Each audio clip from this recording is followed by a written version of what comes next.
আসসালামু আলাইকুম রহমতুল্লাহি ওয়া বারাকাতুহু। আশা করি সকলে ভালো আছো। আর দোয়া করি আল্লাহ পাক সকলকে সর্বদা ভালো রাখুক। আল্লাহ সকলকে হায়াতে দারাজ করুক। আমিন। আজকে আলোচনা করব বন্ধু কেমন মানুষকে বানাবে। আমরা অনেকে আছি এমন বন্ধুত্ব করি, এমন মানুষকে বন্ধু করি যাদের দ্বারা আমাদের কষ্ট পেতে হয়। তো আজকের এই আলোচনা এই বিষয়ে হবে। একটু মনোযোগ সহকারে আলোচনাটা শোনো, তারপরে বুঝতে পারবে কেমন মানুষের সঙ্গে আমাদের বন্ধু করা দরকার। যে তোমাকে ভালোর দিকে নিয়ে যাবে এমন মানুষের সঙ্গে বন্ধুত্ব করা যাবে।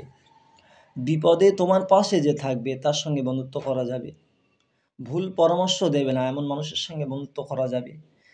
যে নিজে ও তোমাকে নেশা থেকে দূরে রাখবে এমন মানুষের সঙ্গে বন্ধুত্ব করা যাবে। যে নিজে নিয়মিত নামাজ পড়বে এবং তোমাকেও নামাজের জন্য বলবে এমন মানুষের সঙ্গে বন্ধুত্ব করা যাবে।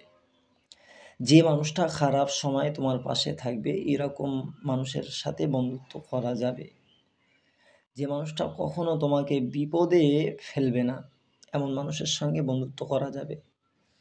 যে আল্লাহর জন্য তোমাকে মহাব্বত করবে, ভালোবাসবে এমন মানুষের সঙ্গে বন্ধুত্ব করা যাবে। ঠিক আছে, এইসব মানুষবিহীন কারোর সাথে বন্ধুত্ব করা যাবে না। যাদের ভিতরে এইরকম এইরকম আচার ব্যবহার নেই তাদের সঙ্গে বন্ধুত্ব করাই যাবে না। আর যাদের সঙ্গে আমার এই কথার মিল থাকবে, যাদের ভিতরে আমার এই কথার মিল থাকবে তাদের সঙ্গে খুব সুন্দর বন্ধুত্ব করা যাবে। কোনো রকম বিপদ আপদ হবে না। ঠিক আছে, আমরা সকলে চেষ্টা করব এইরকম মানুষের সঙ্গে বন্ধুত্ব করার। আল্লাহ আমাদের সকলকে শোনা এবং বলার থেকে বেশি বেশি আমরা জিন্দেগি করার তৌফিক দান করুক। আমিন। আসসালামু আলাইকুম রহমতুল্লাহি ওয়া বারাকাতুহু। সকলে ভালো থাকবে, সুস্থ থাকবে।